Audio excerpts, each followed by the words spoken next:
नमस्कार मित्रों, आप सभी का हार्दिक स्वागत है हमारी चैनल धर्मार्थ पे। शुक्राचार्य को मृत संजीवनी विद्या याद थी, जिसके दम पर वे युद्ध में मारे गए दैत्यों को फिर से जीवित कर देते थे।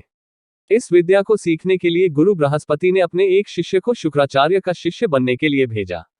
उसने यह विद्या सीख ली थी, लेकिन शुक्राचार्य और उनके दैत्यों को इसका जब पता चला तो उन्होंने उसका वध कर दिया। रामायण में उल्लेख मिलता है कि जब राम रावण युद्ध में मेघनाथ आदि के भयंकर अस्त्र प्रयोग से समूची राम सेना मरणासन हो गई थी, तब हनुमान जी ने जामवंत के कहने पर वैद्यराज सुषेण को बुलाया और फिर सुषेण ने कहा कि आप द्रोणगिरी पर्वत पर जाकर 4 वनस्पतियां लाएं।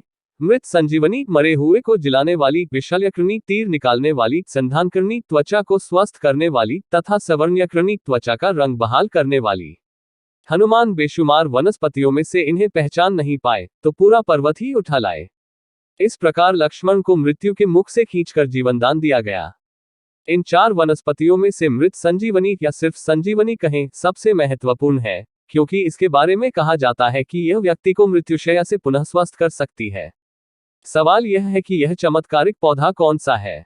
इस बारे में कृषि विज्ञान विश्वविद्यालय बेंगलुरु और वानिकी महाविद्यालय सिरसी के डॉक्टर केन गणेशैया, डॉक्टर आर वासुदेव तथा डॉक्टर आर उमाशंकर ने बेहद व्यवस्थित ढंग से इस पर शोध कर 2 पौधों को चिन्हित किया है।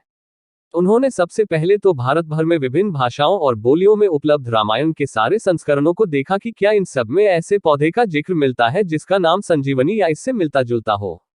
उन्होंने भारतीय जैव अनुसंधान डेटाबेस लाइब्रेरी में 80 भाषाओं व बोलियों में अधिकांश भारतीय पौधों के बोलचाल के नामों की खोज की। उन्होंने संजीवनी या उसके पर्यायवाचियों और मिलते जुलते शब्दों की खोज की। नतीजा, खोज में 17 प्रजातियों के नाम सामने आए। जब विभिन्न भाषाओं में इन शब्दों के उपयोग की तुलना की गई तो मात्र 6 प्रजातियां शेष रह गईं। इन 6 में से भी 3 प्रजातियां ऐसी थीं जो संजीवनी या उससे मिलते जुलते शब्द से सर्वाधिक बार और सबसे ज्यादा एकरूपता से मेल खाती थी। क्रेसा क्रेटिका, सिलेजिनेला ब्रायोप्टेरिस और डेस्मोट्राइकम फिम्ब्रिएटम। इनके सामान्य नाम क्रमशः रुदंती, संजीवनी बूटी और जीवका हैं। इन्हीं में से एक का चुनाव करना था। अगला सवाल ये था कि इनमें से कौन सी पर्वतीय इलाके में पाई जाती है, जहां हनुमान ने इसे तलाशा होगा। क्रेसा क्रिटिका नहीं हो सकती, क्योंकि ये दक्खन के पठार या नीची भूमि में पाई जाती है। अब शेष बची 2 वनस्पतियां। अब शोधकर्ताओं ने सोचा कि वे कौन से मापदंड रहे होंगे जिनका उपयोग रामायण काल के चिकित्सक औषधीय तत्व के रूप में करते होंगे। प्राचीन भारतीय पारंपरिक चिकित्सक इस सिद्धांत पर अमल करते थे कि जिस पौधे की बनावट प्रभावित अंग या शरीर के समान हो, वह उससे संबंधित रोग का उपचार कर सकता है। सिलेजिनेला ब्रायोप्टेरिस कई महीनों तक एकदम सूखी या मृत पड़ी रहती है और एक बारिश आते ही पुनर्जीवित हो उठती है। Doctor N K. Shah, doctor Sharmishtha Banerjee और सैयद हुसैन ने इस पर कुछ प्रयोग किए हैं और पाया है कि इसमें कुछ ऐसे अणु पाए जाते हैं जो ऑक्सीकारक क्षति व पराबैंगनी क्षति से चूहों और कीटों की कोशिकाओं की रक्षा करते हैं तथा उनकी मरम्मत में मदद करते हैं।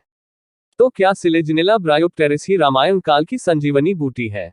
सच्चे वैज्ञानिकों की भांति गणेशैया व उनके साथी जल्दबाजी में किसी निष्कर्ष पर नहीं पहुंचना चाहते। उनका कहना है कि दूसरे पौधे डेस्मोट्राइकम फिम्ब्रिएटम का दावा भी कमतर नहीं है। अब इन 2 प्रजातियों के बीच फैसला करने के लिए और शोध की जरूरत है।